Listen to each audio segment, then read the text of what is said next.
నమస్కారం అయ్యా. నమస్తే శంకరయ్య, ఏంటి ఇలా వచ్చావు? ఏమీ లేదండి అయ్యా, అమ్మాయి గారికి పుట్టింటి నుంచి సారి పంపించారు. ఓహో అలాగా. అమ్మా గౌరీ,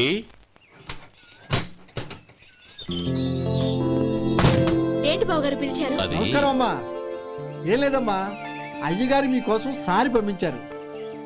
ఈ లిస్టు ప్రకారం అన్ని సరిగ్గా ఉన్నా లేవో చూసుకోండి.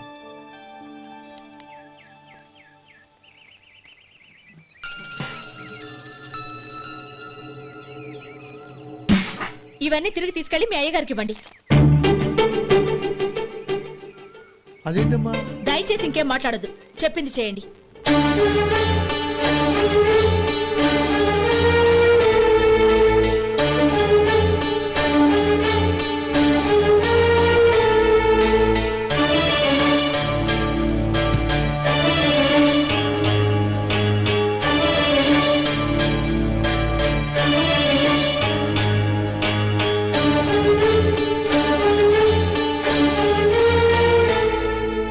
ఏంటి గౌరీ నువ్వు చేసిన పని? మీ నాన్నగారు అంత ప్రేమగా పంపిస్తే తిరిగి పంపించేశావు. ఆయన ఏమనుకుంటారు? ఏమనుకుంటే నాకేంటండి? ఎవరికైనా ఏదైనా పంపించేటప్పుడు వాళ్ళ స్టేటస్ కి తగ్గట్టుగా పంపించాలి. నాకు పంపించాల్సిన వస్తువులు అవి. ఆ మాత్రం ఇంగిత జ్ఞానం లేకుండా పంపితే నేనెందుకు తీసుకోవాలి?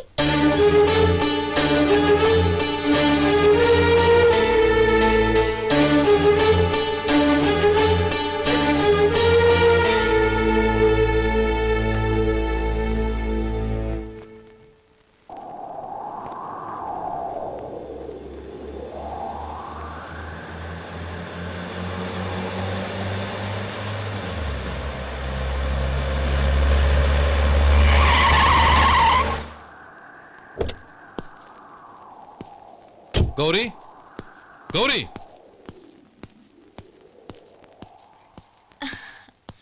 రండి నాన్న. ఏంటమ్మా నువ్వు చేసిన పని? నేనేం చేశాను?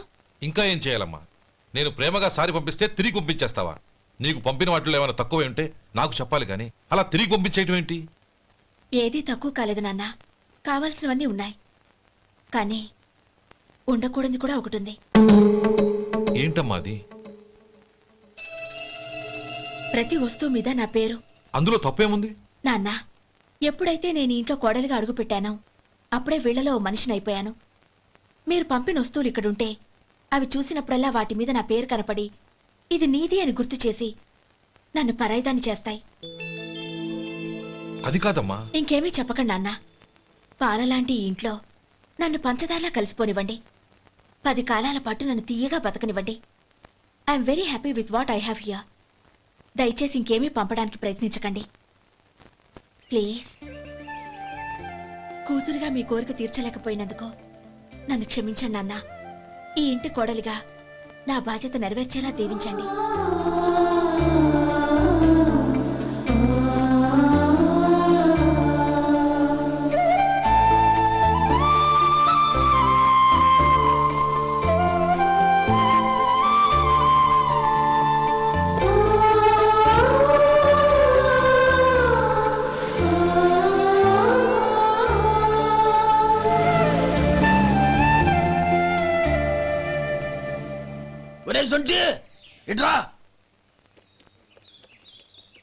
ఏంటండి?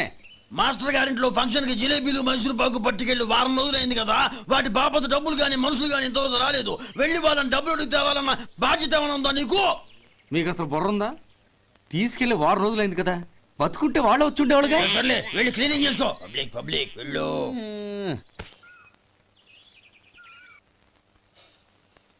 మా అమ్మగారు నన్ను ఆశీర్వదించండి. అయ్యో ఏమిటమ్మా ఇది? శుభమా అంటూ శ్రావణ శుక్రవారం పూట ఎవరైనా సుమంగళికి నమస్కరించి ఆశీర్వాదం తీసుకోవాలి కానీ నా కదమ్మా. మా అమ్మగారు, నుదుటిన బొట్టు మెళ్ళో సూత్రం ఉంటేనే సుమంగళి ఎవరు? మనసులో మంగళకరమైన ఆలోచనలున్న వాళ్లే సుమంగళవుతారు. 3 తరాలు చూసిన మీకంటే సుమంగళ ఎవరుంటారు చెప్పండి? మీరొక్కసారి నన్ను దీవిస్తే 100 ఏళ్లు నేను పసుపు కుంకాలతో చల్లగా ఉంటాను. నన్ను ఆశీర్వదించండి.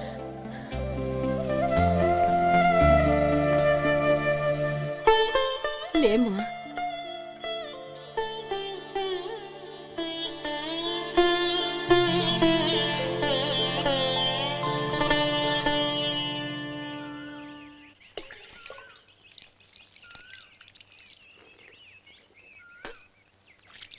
ఉమ్. తుడుచుకోండి. గౌరీ వంటలు అదరగొట్టేశావు. థ్యాంక్స్ అండి.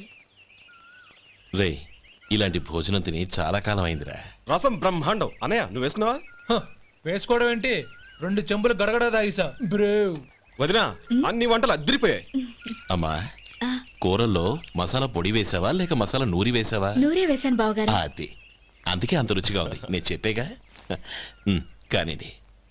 ఆ. ఇప్పుడు పోయి వదినా.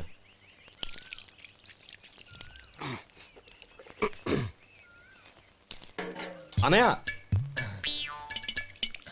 ఏమండి మరిది గారు, నా వంట గురించి మీరేం చెప్పలేదే? దోసకాయ పచ్చడి చాలా బాగుందండి. తన్ని నన్ని తానని నన్ని. థ్యాంక్స్ వదినా. తీసుకోండి.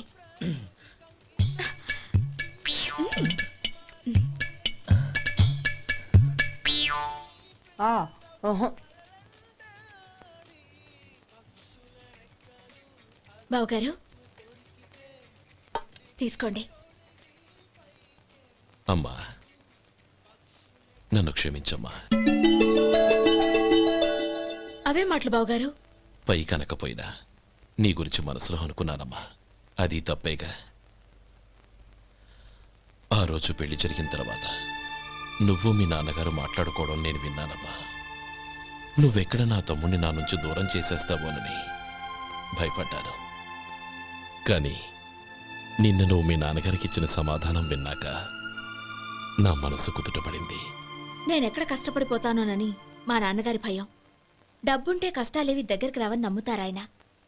అసలు అవసరానికి మించిన డబ్బే అన్ని అనర్థాలకు కారణమని మా నాన్నగారు ఇంకా తెలుసుకోలేదు. ఆయన తృప్తి కోసం ఆ రోజు నేను సరే అన్నాను. శభాషమ్మా, చాలా గొప్ప మాట అన్నావు. మేము పాలో నీళ్ళో మాకు తెలియదు గాని నువ్వు మాత్రం పచ్చదరవేనమ్మా.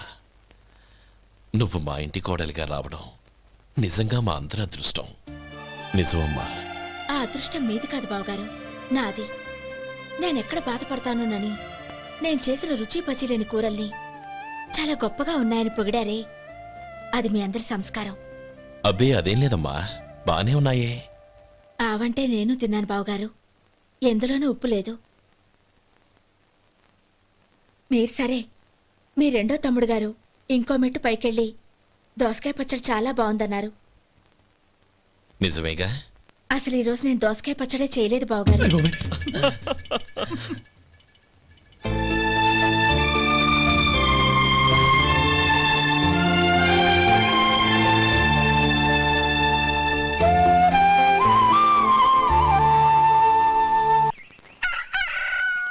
దమ్ము కొట్టి 3 గంటలైంది.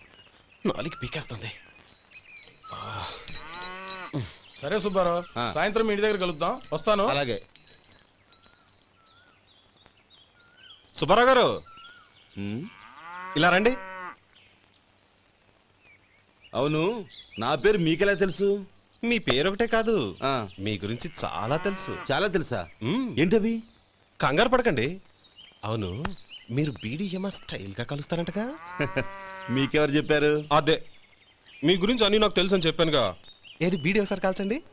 ఏం లేదు బాబు, బీడీ కట్ట ఇలా తీసి దాన్ని ఇలా నలిపి అందులో నుంచి ఒక బీడీ తీసి ఇలా స్టైల్గా. అదేంటి? ఒక చిన్న చేంజ్. ఓ పని చేద్దాం, బీడీ నేను కలుస్తాను, నా స్టైల్ అలా ఉందో మీరు చెప్పండి.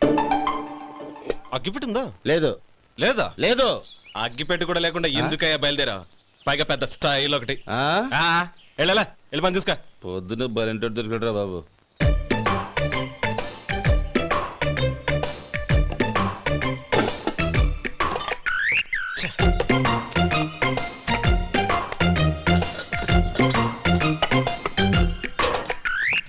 ఏంటి వెతుకుతున్నావు? అబే ఏం లేదు వదినా.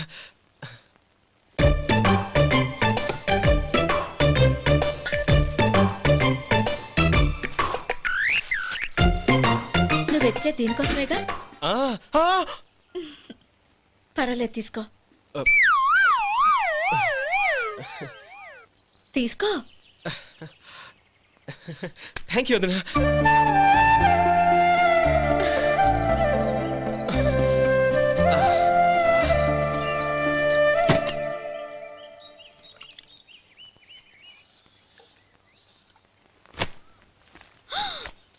అయ్యో బావగారు స్నానానికి వెళ్తున్నారా? అవునమ్మా. ఒక్క నిమిషం, వేడి నీళ్ళు పెట్టాను, కాగ్గాని పిలుస్తాను. నాకు వేడి నీళ్ళు అవసరం లేదమ్మా, చన్నీళ్ళతో. అది కాదండి, వేడి నీళ్ళు పెట్టేశానుగా, ఒక్క నిమిషంలో రెడీ అయిపోతాయి. పైగా ఈ వయసులో చన్నీళ్ళ స్నానం అంత మంచిది కాదండి. 40 ఏళ్ళ నుంచి చేస్తున్నానమ్మా. ఈ రోజు నాకు కొత్త ఏంటి? నే చన్నీ.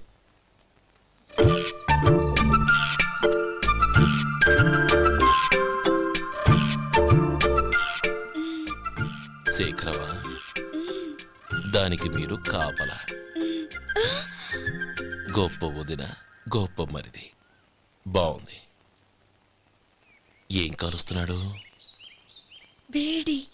బీడి ఎలాగూ కాలుస్తున్నాడని తేలిపోయిందిగా. అడ్డమైనవి కాల్చి ఆరోగ్యం పాడు చేసుకోదని చెప్పు.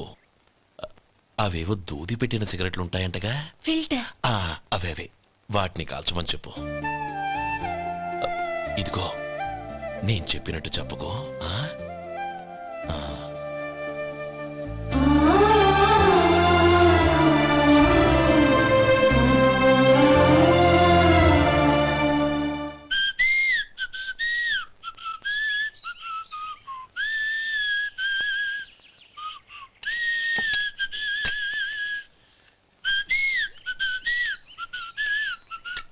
ట్యూన్ బాగుందండి.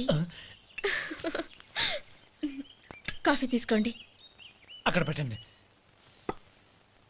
నేను ఇస్త్రీ చేస్తాను, మీరు జరగండి. పర్లేదు.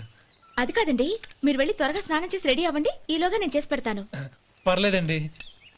నా బట్టలు కూడా ఇస్త్రీ చేసుకోవాలి, మీరు వెళ్ళండి. అలాగేనండి. అయ్యో, కాఫీ తీసుకెళ్ళండి. కాలుతుంది, జాగ్రత్త.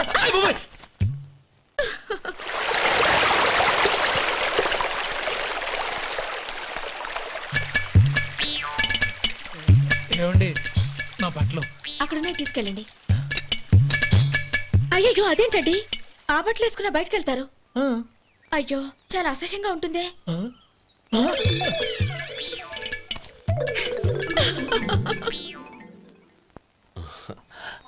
ఆహా, రేయ్, వాసన అదిరిపోతుంది.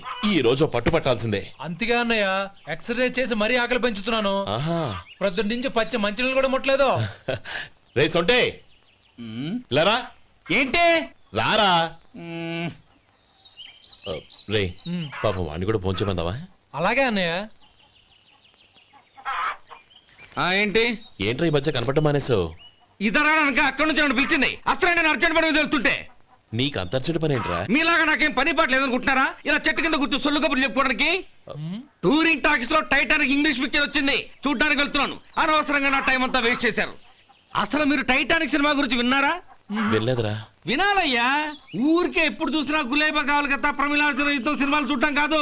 నాలాగా ఇంగ్లీష్ సినిమాలు చూసి జనరల్ నాలెడ్జ్ ఇంప్రూవ్ చేసుకోవాలయ్యా. వస్తా. సినిమా చూసి కచ్చెత్తాలే. అనయా, వదిన వంటలు అద్దరు కొట్టేసింది.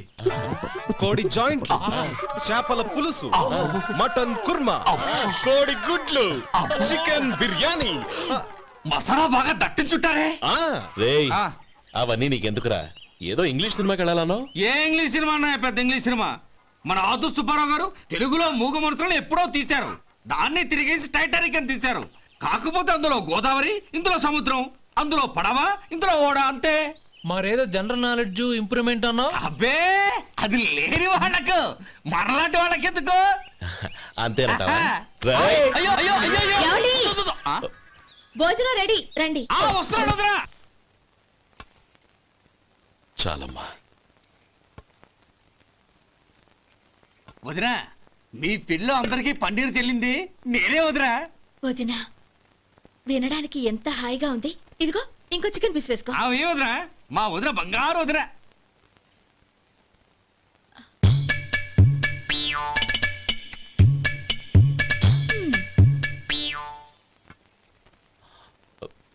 ఇంకో ముక్క వేయనా? అదేంటి గౌరీ, తమ్ముడికి చికెన్ అంటే చాలా ఇష్టం, వాడికి వేయలేదే?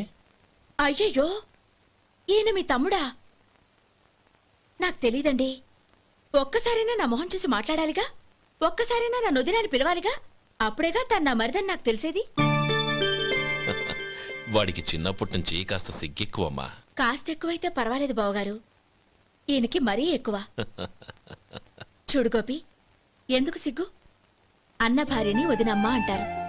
అంటే వదిన అమ్మతో సమానమన్నమాట. అమ్మని చూసి ఎవరైనా సిగ్గుపడతారా?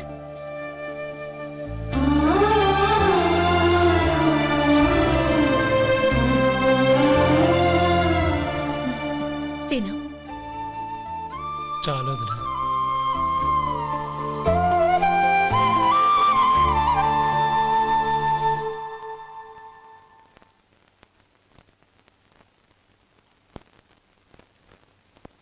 హ్యాపీ బర్త్డే రా మనవడా. హ్యాపీ బర్త్డే అన్నయ్య. పుట్టిన శుభాకాంక్షలు బావగారు.